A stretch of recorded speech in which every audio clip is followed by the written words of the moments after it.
ఉమ్మడి తూర్పుగోదావరి జిల్లాలో దీపావళి సందర్భంగా పోలీసులు విస్తృత తనిఖీలు చేపట్టారు. ఆపరేషన్ దీపావళి పేరుతో చెకింగులు చేస్తున్నారు. బాణసంచా అమ్మకాలు, కొనుగోళ్లపై నిబంధనల్ని కఠినతరం చేశారు. ఎలాంటి ప్రమాదాలు జరగకుండా తగిన జాగ్రత్తలు తీసుకుంటున్నారు. దీపావళి సందర్భంగా అంబేద్కర్ కోనసీమ జిల్లాలో పోలీసులు అప్రమత్తమయ్యారు. బాణసంచా తయారీ కేంద్రాల్లో తనిఖీలు చేపట్టారు. కొద్ది రోజుల క్రితం కొమరిపాలెంలోని బాణసంచా తయారీ కేంద్రంలో పేలుడు సంభవించింది. ఈ ప్రమాదంలో 10 మంది కార్మికులు మృత్యువాత పడ్డారు. ఈ ఘటన ఉమ్మడి తూర్పుగోదావరి జిల్లా ప్రజలను ఉలిక్కిపడేలా చేసింది. దీంతో ఎక్కడికక్కడే విస్తృతంగా తనిఖీలు చేపడుతున్నారు పోలీసులు. లైసెన్సులు ఉన్నప్పటికీ కొన్ని చోట్ల బాణసంచా తయారీ కేంద్రాలను మూసివేయించారు. ఫలితంగా కార్మికులు ఉపాధి కోల్పోయారు. ప్రతి ఏడాది దీపావళి పండుగకు ముందు జిల్లాలో అగ్ని ప్రమాదాలు జరుగుతున్నాయి. ఉమ్మడి తూర్పుగోదావరి జిల్లాలో దీపావళికి చేదు అనుభవాలు తప్పడం లేదు. బాణసంచా అక్రమ తయారీ కేంద్రాల్లో జరుగుతున్న ప్రమాదాలు మృతుల కుటుంబాల్లో తీవ్ర విషాదాన్ని నింపుతున్నాయి.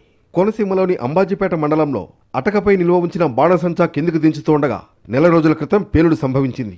ఈ ఘటనలో భార్యాభర్తలు ఇద్దరూ మృతి చెందారు. అనధికారికంగా బాణసంచా తయారు చేస్తున్న వారిపై పోలీసులు దాడులు ముమ్మరం చేశారు. పలుచోట్ల తయారీ కేంద్రాలను సీజ్ చేస్తున్నారు. అనపర్తి మండలం కుతుకులూరులో దాచి ఉంచిన బాణసంచాను పోలీసులు సీజ్ చేశారు.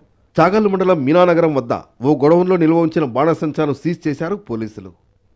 ఉమ్మడి తూర్పుగోదావరి జిల్లాలో దీపావళి వచ్చిందంటే ఏ నిమిషం ఎలాంటి దుర్వార్త వినాల్సి వస్తుందోననే ఆందోళన ఉంటుంది. ఈసారి ప్రమాదాలకు తావు ఇవ్వకూడదని పోలీసు ఉన్నతాధికారులు పటిష్టమైన చర్యలు తీసుకుంటున్నారు. జాగ్రత్తలపై ప్రజలకు సూచనలు చేస్తూనే పోలీసు సిబ్బందిని అప్రమత్తం చేస్తున్నారు. పలుచోట్ల నామమాత్రంగానే దుకాణాలకు అనుమతులిచ్చారు. డీఎస్పీ స్థాయి అధికారులు క్షేత్రస్థాయిలో తనిఖీలు చేస్తున్నారు. ముఖ్యంగా మందుగుండు సామాగ్రి తయారీ, నిల్వ కేంద్రాలపై దృష్టి సారించారు. మొత్తానికి కనీస నిబంధనలను పాటించకపోతే కఠిన చర్యలు తప్పవని హెచ్చరికలు జారీ చేశారు అధికారులు.